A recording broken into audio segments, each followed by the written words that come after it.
Hi. Some time ago I tried to make gears with ordinary metric tap. As you probably can imagine, results were far from perfect, but still somehow promising. At least to a degree that made me wonder how good this process can be if I introduce several upgrades. First of all, I thought about making some tool that would be at least a bit less random than a tap, but then I accidentally found this. It's a Module 1 gear hob. Normally they are quite expensive, but as this one was slightly damaged on the sides, I got it for less than 20 bucks. The second thought was that if I already use gear module that isn't microscopic size, maybe I can drop the idea of free-cutting the drive wheel and just 3D print it.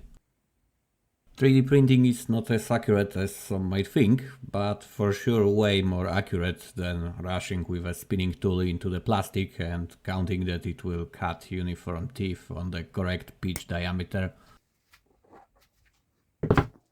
Of course, I also need a gear blank to make this test. I had to scratch my head a little in order to figure out how to make it all fit the gear holder I made previously. It was designed to work with significantly smaller stuff, so now I end up with a bit bizarre setup.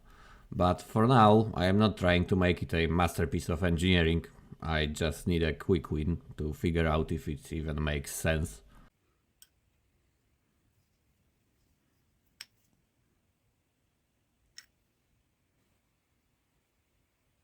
So that looks reasonably well. Now my biggest point of consideration is whether my poor little mini-mill will be able to withstand the forces caused by such deep cuts without catching catastrophic vibrations.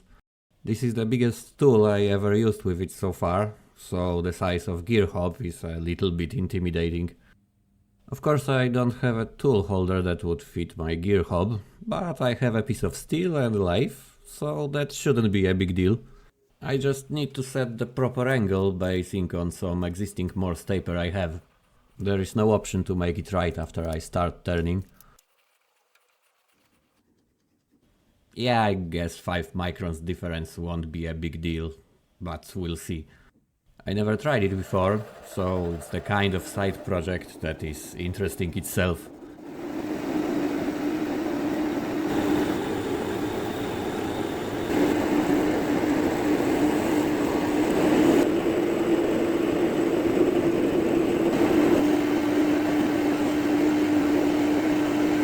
Okay, time to find out if it fits. Oh yeah, sits tightly. So now just a bit of drilling, tapping and small milling, and I have my part ready. Even though it's a relatively simple part, it's surprisingly satisfying to see the result.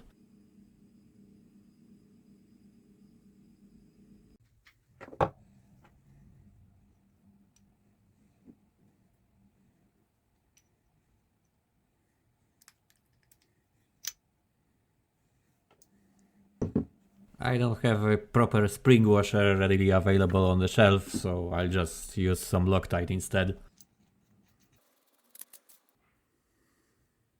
Okay, tool is ready, so let's install it and try to make some gears.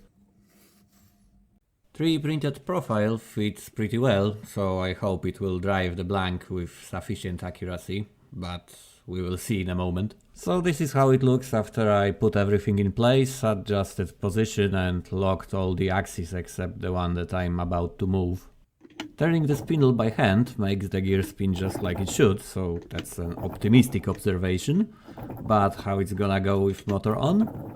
Guess there is only one way to find out. Let's give it some oil and start the thing finally. Cool, on first glance it works not so bad. But we'll see what happens when the hob comes in contact with steel. Still not bad. Actually, I'm surprised how good this hob is on cutting steel. I was expecting much more terrifying experience. So I think I owe apologies to my mini-mill. Looks I've been underestimating its possibilities. But I start seeing some bad indicators already. More and more plastic particles appears on the gear. Means my drive wheel is wearing off way too fast. Also the sound is slowly getting inconsistent. That doesn't bode well. Okay, time to check the results. The good news are, my mini wheel didn't explode, and the product looks more like a gear wheel than on previous attempt. And that would probably be it about the good news. Let's have a closer look on the gear.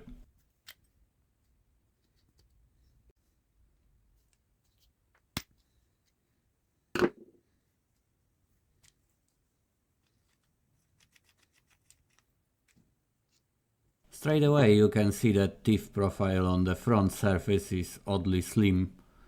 It becomes clear if you have a look from the side. Teeth cross-section is inconsistent along the length.